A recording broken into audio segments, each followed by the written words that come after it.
Durante 2 anos, os familiares da adolescente Adriana Borges Silva alimentaram a esperança de ver a menina de 15 anos refazendo estes passos, chegando em casa, recebendo um abraço e planejando seu futuro. Esperança que foi encerrada na última quarta-feira. Dona Laudelina, como foi a infância da Adriana? Uma infância normal, né? A gente criou ela na medida possível, com todo carinho, com toda a parte financeira dentro do nosso padrão, né? E uma menina que desenvolveu muito bem em todos os sentidos, desde do pré-escolar até a última hora. Prova disso pode buscar no colégio. E dentro de casa também era uma boa filha, tinha um relacionamento bom com as pessoas de fora e de dentro de casa também. Fala um pouco sobre esse sentimento, depois de 2 anos dessa dificuldade, esperando, ainda havia esperanças de encontrar a Adriana, vocês ainda esperavam encontrá-la viva. Como que foi essa situação vivida nesses últimos dias? Olha, a esperança existia, pelo menos dentro de mim, e ao mesmo tempo aquela dúvida. Não é mais, porque pelo que eu disse, pelo que eu criei minha filha, ela jamais ficaria mais do que um mês fora de casa, sem me comunicar, sem me mandar qualquer notícia se ela estivesse viva. Então eu pensava que poderia acontecer, mas ao mesmo tempo eu esperava uma notícia dessa ou parecida com essa. Nunca que a gente pensa nesse extremo, porque a situação que eu encontrei ela é, é a última que se pode encontrar um ser humano. Não existe outra. Então a gente sempre às vezes pensava, não há possibilidade sim, de repente nunca se sabe. Mas no fundo, fundo, eu pelo menos tinha essa certeza que ela não estaria bem e eu não ia encontrar ela bem. Quando você viu o Corpo de Bombeiros retirando aqueles objetos que eh, poderiam identificar que fosse realmente da Adriana, a senhora sentiu como mãe, a senhora teve aquela intuição que realmente fosse a filha da senhora? Com certeza, porque a partir do momento da quarta-feira que eu fui, na quarta-feira que já fez 8 dias que eu fui lá, conversei com o doutor Moreira, ele falou, dona Adelina, a situação é essa, explicou. Só que por enquanto a gente ainda tem que aguardar. E eu voltei para casa, foi um final de semana de feriados, né? E angustiante para mim, e a espera e a busca, porque a partir daquele momento que eu fui lá, eu já sabia e deduzia tudo. Está por ali, de alguma forma, está da pior maneira que eu podia encontrar, e eu sabia que aquilo lá era dela, e não tenho dúvida, e o sentimento é de muita raiva, né, ao mesmo tempo, e angústia e de sentimento de impunidade, você sabe, você se sentir sem força, sem poder fazer nada, né, ver que a minha filha passou por tudo isso e eu não pude fazer nada, né, e é isso. A senhora chegou a conhecer o assassino? A senhora conheceu ele? Teve algum convívio com ele? Chegou a conversar com ele antes de ter qualquer suspeita sobre esse caso? Olha, o relacionamento através dela foi através da filha, né?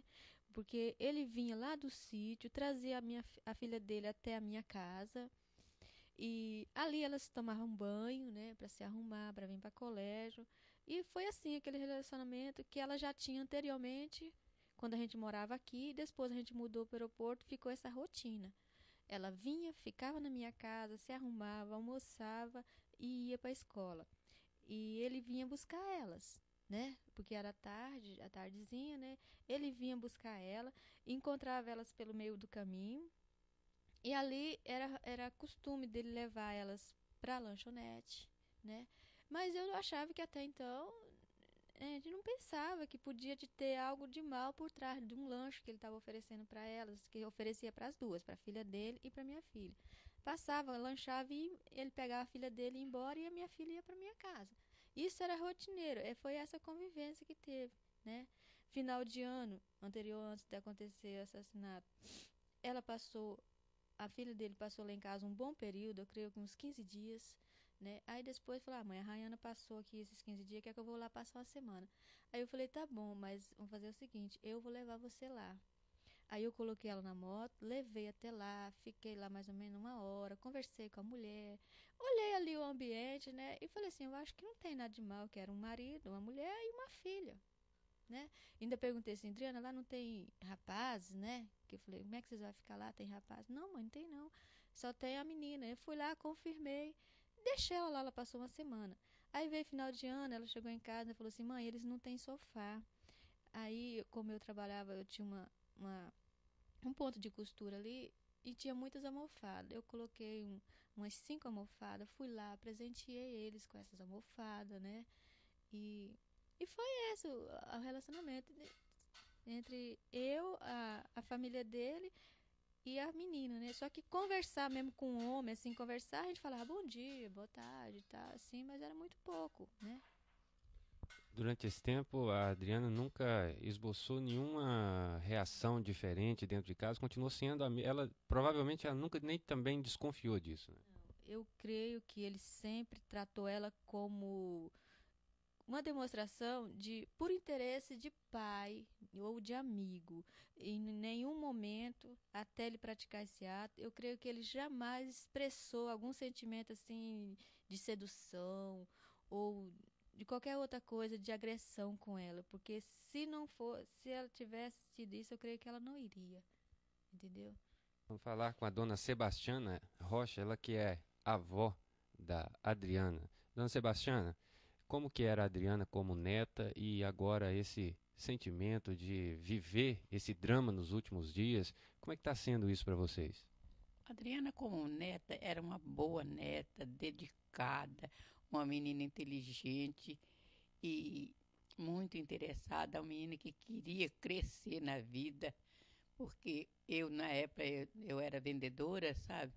Ela era pequena e ela falava, vó, eu quero também ser uma vendedora, eu vou fazer minhas coisas e vou vender. Aquela menina interesseira, queria estudar, queria crescer na vida e obediente, como sempre, toda a vida foi uma ótima menina em casa. Não tenho o que reclamar dela.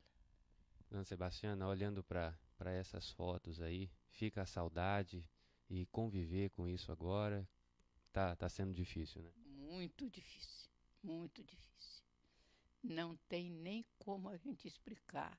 A gente não tem palavra para dizer para você como está dando o tamanho da dor. É muita dor.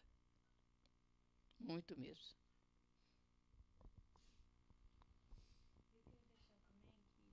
Quando for liberados os restos mortais dela, porque eu pretendo fazer uma reunião, né, na qual vai ser dirigida uma palavra e quero pedir a todos os amigos dela de colégio e a todos que se sentir um desejo de ir, eu quero contar com a colaboração de todos, sem exceção, que vá e que faça presente. Vai ser coisa rápida, porque não existe mais o velório, essas coisas assim.